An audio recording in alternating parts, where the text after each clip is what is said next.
Біздің бүйрегіміздің жағдайы не жейтінімізге байланысты. Біз күнделікті өмірде қолданып жатқан тағамдар біздің бүйректеріміздің жұмысын нашарлатып жатыр. Бұл видеода бүйрекке ең зиянды және ең пайдалы өнімдерді айтатын боламын. Сондықтан видеоны соңына дейін қараңыз. Видео өте пайдалы болады. Айтпақшы достар, видео басталмай тұрып міндетті түрде арнаға жазылып, осы видеоға лайк басып қойыңыздар. Бүйректі құртатын алғашқы өнім, құрамында тұзы жоғары тағамдар. Бір тәулікте 2-ден 5 граммға дейін тұз қабылдау керек. Тұзды көп қабылдамау өте қиын.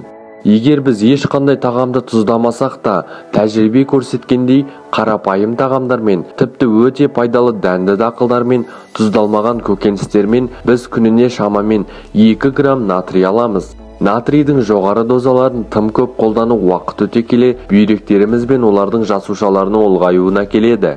Сондай-ақ тұзды шамадан тыс тұтыну біздің бүйректеріміздің қалдықтарды сызу қабілеттілігін төмендетеді. Бұл бүйректің негізгі функциясы. Тұзды шамадан тыс пайдалану сұйықтықтың сақталуын, гипертонияны, яғни қан қысымының көтерілуін тудырады. Бұл біздің бүйрегімізге одан әрі зиян тигізе бастайды. Егер біз бүйрегіміздің сау болғанын қаласақ, қандай тағамдарды алып тастау керек екен? Біріншіден, бұл әрине ас тұзы. Тұзды мөлшерінен артық қолдануға болмайды.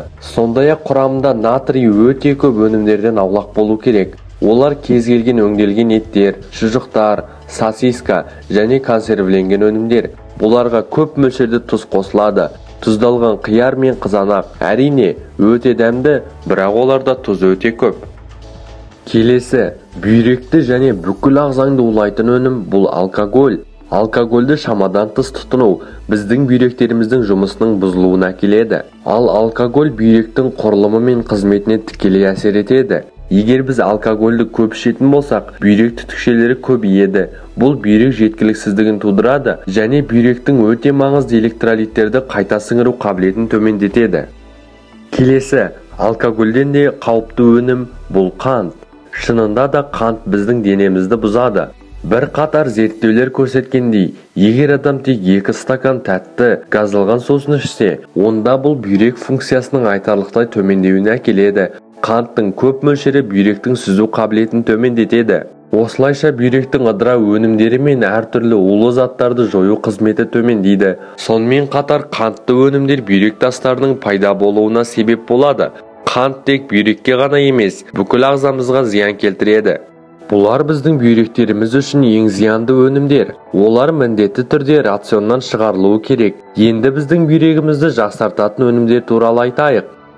Бірінші біздің бүйрегімізге пайдалы өнім бұл асқабақ. Біріншіден, асқабақтың құрамында дәрумендер мен минералдар көп. Атап айтқанда бүйрек қызметі үшін маңызды Т дәрумені бар. Сонымен қатар асқабақта созылмалы бүйрек ауруының пайда болуына жол бермейтін каротиноидтер көп. Сонымен қатар асқабақ дәндері де өте пайдалы. Асқабақ дәндері паразиттерді жояды, ағзадағы сұйықтық жетіспеушілігін азайтады, бүйрек ауруларының қабынуын азайтады, қандағы қанттың деңгейін қалыпқа келтіреді.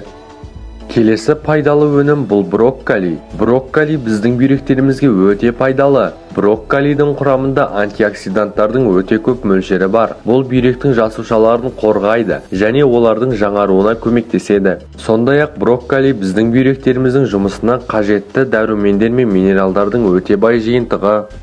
Тәтті бұрыш немесе болгар бұрышы. Болгар бұрышы көкөністердің арасында С дәрумені ең көп өнім болып табылады. Сондай-ақ тәтті бұрышта біздің ағзамыз үшін басқа да маңызды дәрумендер мен минералдар көп.